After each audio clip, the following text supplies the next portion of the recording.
everybody. Okay, I'm going to call this meeting to order. First order of business is Pledge of Allegiance. Pledge of Allegiance to the flag of the United States of America and to the republic for which it stands, one nation, under God, indivisible, with liberty and justice for all. Okay, consider any changes, additions, or removals to this agenda? We do not. Okay. Open it up for comment for them. So I will just, if I may, just to start, thanks everyone for coming. This is the first of four, but 2 meetings for the public hearing, for the town of Ludlow. The next public hearing will be on October 1st. And so, just to give everyone kind of an oversight of where we've been with this over the last year or so, the town select board and trustees have been tasked with putting together a proposal of merger for the town and village of Ludlow. We had a committee and group of folks that included members of the public, members of the select board, members of the trustees, town council, myself, were on a committee that kind of crafted what a town and village merger would look like. We had our first public informational meeting on May 13th of this year. That was a joint public meeting between the select board and the trustees, where we gathered public information, public comment, questions, and then move forward with the document that has been presented. That there are copies it's been online in the office. There are copies I printed that are on the podium right now. So that is the proposed document right now. So so everyone's clear, this is part of a merger. It's very legal. There's statutory guidelines that we have to follow to do it. So this is a public hearing. It is not a public meeting. So the point of this, and we have to have 2 of them, the point of the public hearing is to gather information from the public. It's not to debate the language in the article. It's not to have any changes. There's no decisions that are made tonight. This board sits, basically, here's the input from the public. We'll then revert and talk with that committee, town council, at our next public hearing in the beginning of October. If changes are warranted, and they feel it's warranted, those changes are made at that meeting, then that document is put forward to a vote. So again, I thank you all for coming, but I just wanted to be clear so everyone knows that that's kind of, there's no decisions being made tonight, and it's really more of this board listening to you. And questions or comments and concerns more than questions, because there may be questions that we don't have answers for and we have to look at. That's the point of hearing from you. So I defer back to the chair.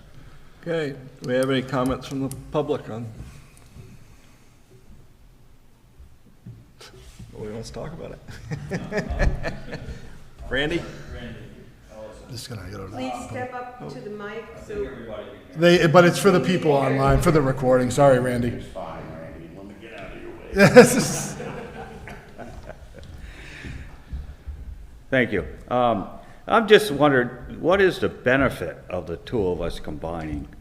I mean, understand that progress has to work, obviously. I'm not against going forward, because new is always good. It was taught to us at a younger age, but if you're in development, then it comes quicker than most people want it to come. But I don't have a problem with it. I just want to hear what is the benefit between the town and the village if we combine ourselves. It comes out equal between the 2 of us, or does one of them have a better advantage? Well, I mean, are we going to save money as a group together? Yes. Yes. So a perfect example, if I can, Yeah, go ahead. is, so there's 2 cases that I would point out as clear cut. So one is internal administrative costs. So let's use an example that Ron buys 10 bales of hay, 3 gets allocated to the village, 7 to the town. You're getting double paperwork, and either the town and village basically hand money back and forth through the office that isn't necessarily seen at every meeting, right? So we're paying staff members and allocating a considerable amount of time to handle that basically money shift internally, when to the public perception, we are, in theory, pseudo one entity, though we are 2 legal entities. Another case that would be a great example is on the Class 2 paving grant that was for the Mountain Road. Half or bottom quarter was in the village, and the top 3/4 were in the town. The town was listed as a higher priority to receive a grant, and then the town received a grant. However, the village was considerably lower in that metric, and they did not receive that grant. And then they were led to believe they would get that grant, the village, at the next issuing of grants, but they did not. And that ended up having to come out of ARPA funds? Yes. Out of the ARPA funds that the village was allocated for that paving project. A third example would be during the flood and dealing with FEMA, you've got roads, right? So that are split between town and village, and Sure. they're like, and so most of the benefit is going to be saved on that internal administration. Okay, so, And kind of when ultimately, I think when it's all said and done, that financially to the folks sitting here in the town of Ludlow, it ends up being a wash. It really does. It's a small, you are incorporating the village budget into the town, which may, from the get, for a townsfolk tax rate, may equate to 1 cent increase on the tax rate. As the grand list continues to grow the way it's growing, that's going to go away, and it will ultimately be a wash. So you have one financial entity. So for the folks sitting here as we go through town every day, you're not going to notice a change. But- which I understand, I yeah, understand. but I think George, and from where I sit, it's the administrative side, the redundancy, the streamlining, like, God forbid this town goes through another flood like it did, because, from where I sit, dealing with the split of the town, as far as FEMA's concerned, the town and village of Ludlow might as well be, the town could be located in Alaska and the village could be located in Florida. They don't correlate that they're together, so you're dealing with 2 different groups of people that the funding is delayed. So again, why it's more of a redundancy, a streamlining process, where I think if we looked at it and said that it was going to be a financial burden or a hindrance for one or the other, we wouldn't be sitting here. But for us, in all transparency, it is in the best interest of the town, because it's a lot of work just to put the town in a better stance going forward for some of the little things that George mentioned as well. Well, I agree with having one payment, let's put it that way, Yeah. like you're saying, between the town and the village. I don't have a problem with that at all. Is there any advantage to taxes at all between the 2 groups? Is it gonna stay the same? I mean, do we pay more in the town for taxes than at the same rate, or are we in a different rate than the village? They're different rates. So again, it's going to, you will see it will level the playing field a little bit, because again, the town's budget versus the village budget is so small that it's really kind of negligible to have that increase. The one concern that But- has been brought up is water and wastewater. Yeah. If you're not on the system, very simply put, if you're not on the system, you don't pay for it. If there's an issue that has to be bonded out, that burden is borne by the ratepayers, and that's how that's paid for. So that was another big concern. Yeah, but their tax rates, the village is a little different, because in the town, like you said, we don't have the water, sewer, and all that. Correct. Okay. And that is split off, Yeah, so. okay. So we still pay a portion of it, right, would- at this moment, the town? It wouldn't hit the town, no. Okay. All right, I gotta think about it.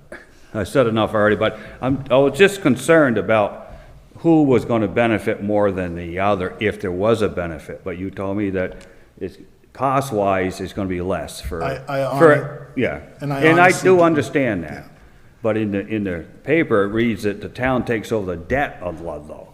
In Of the village, I the- mean, and yeah. so that's really not the truth per se, right? Not, and I think part of that, the language in there that says, and I spoke with Ula Cook about this today, that language has to be in there because it is a legal document. The village has no debt. So you're not the town Yeah, isn't inheriting. I'm not saying they do, I'm just Yeah, saying no, what. so that's, if you were inheriting a tremendous amount of debt, then you might have a different story where the town is saying, hey, we're taking on a debt that wasn't ours. Right. That in this case, fortunately, isn't the case. I know other towns in Vermont have done this, and I really haven't been up to date on this, seeing how well it's been working or not, but, to me, it sounds like it probably could be, like I said, change is good, okay? We just have to work through it, if it's in everybody's interest. Thank you. Anybody else? Alice?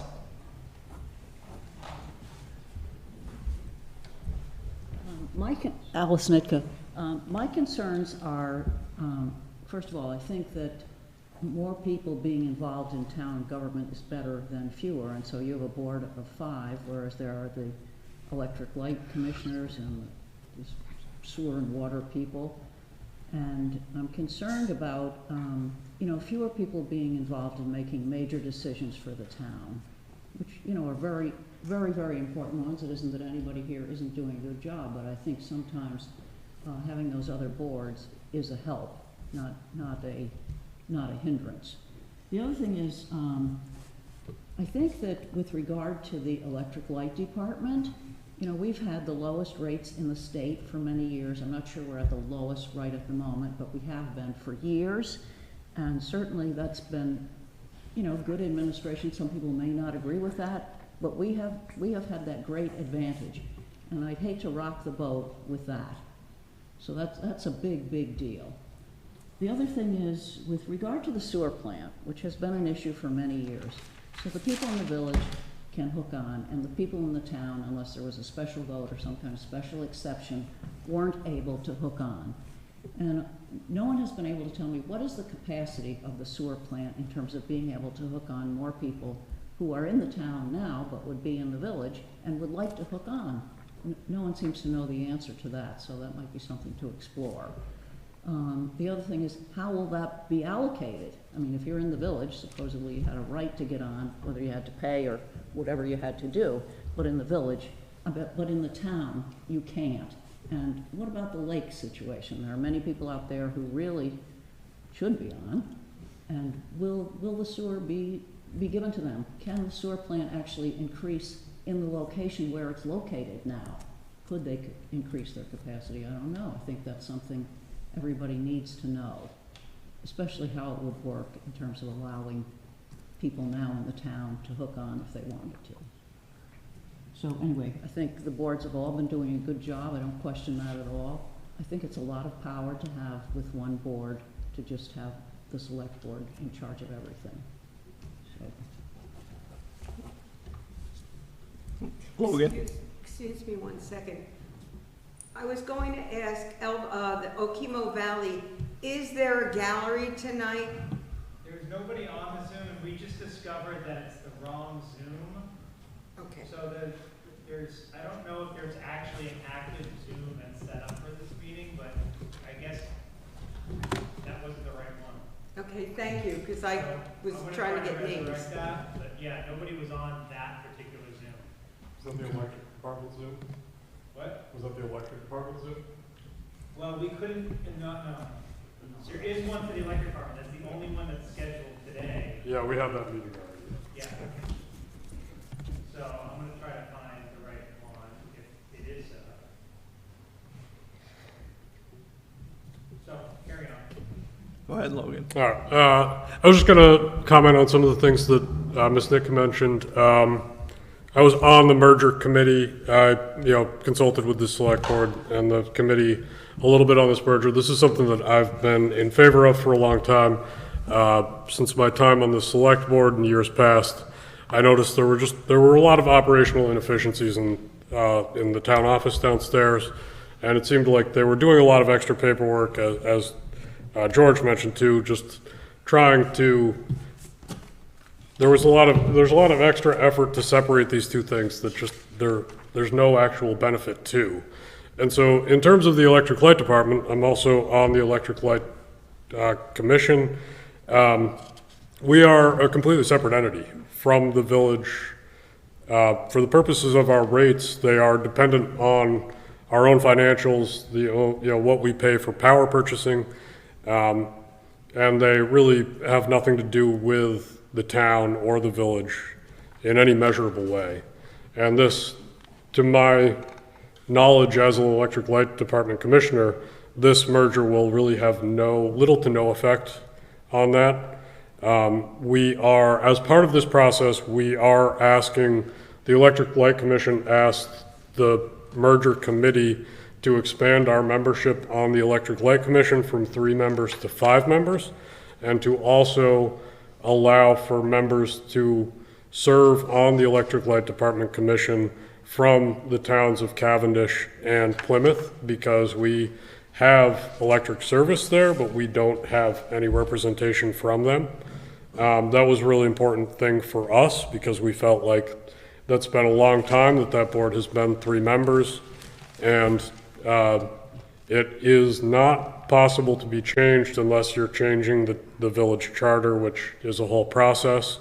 We have to undertake that process through this merger, and so we took that opportunity to ask the select board, the trustees, and the merger committee to make that change with this merger.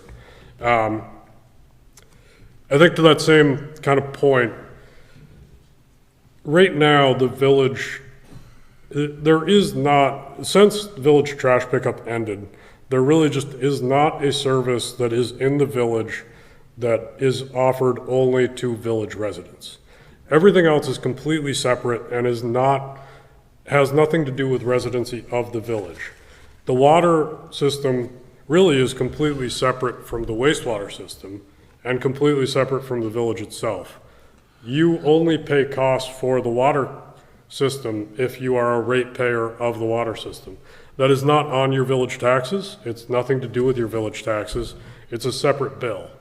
The village taxes are really only just for the entity of the village, but when you pay village taxes, you also still pay town taxes. It's a different tax rate. The wastewater system is the same thing, and it's really, actually, for what it's worth, completely separate from the water system. There are people that are on the water system that are not on the wastewater system. There are people that are on the wastewater system that are not on the water system. There are some that are on one, there are obviously many that are on both. And there are village residents now that are on neither. And so that is a thing that we also kind of wrestle with.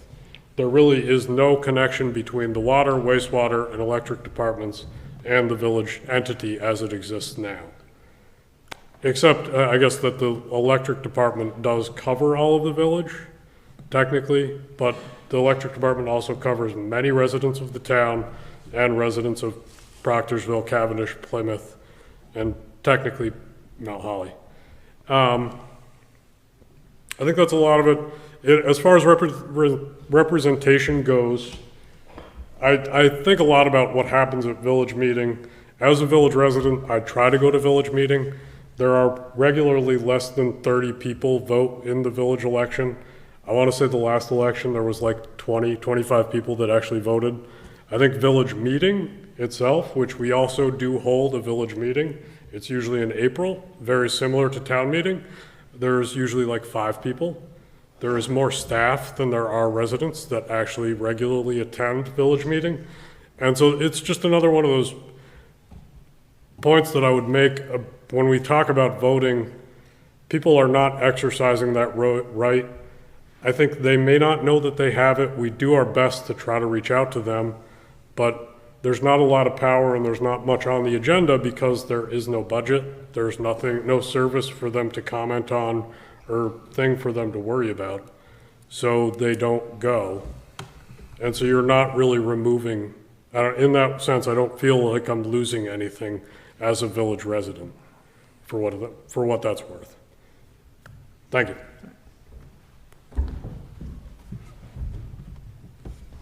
Anybody else?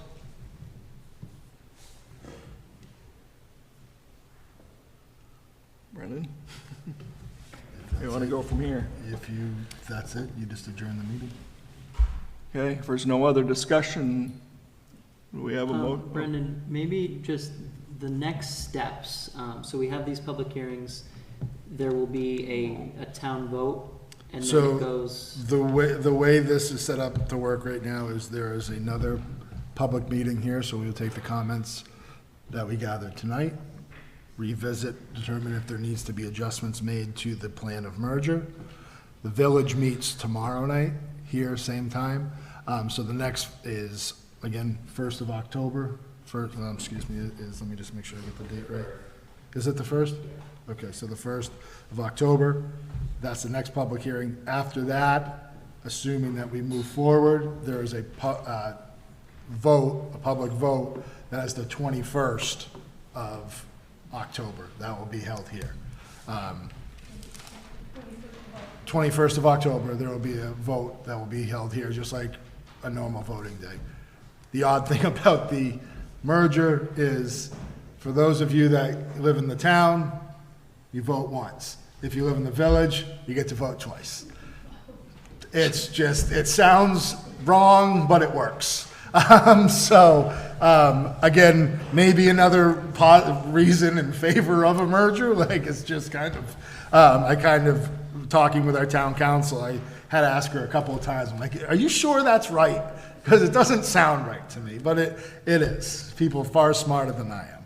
So again, that's the plan. If questions, anybody on Zoom, the recording, if people have comments that you weren't here, you don't think of, you thought of after, call me. You can email them directly to me. I'll have them entered into the record, and they'll be addressed. And again, the next meeting is the 1st at 6 o'clock. So thank you all for coming. Spread the word. And hopefully we continue forward one way or the other. So we'll close the hearing. Do I have a motion to adjourn? I make the motion. second? Second. All those in favor signify by saying aye. Aye.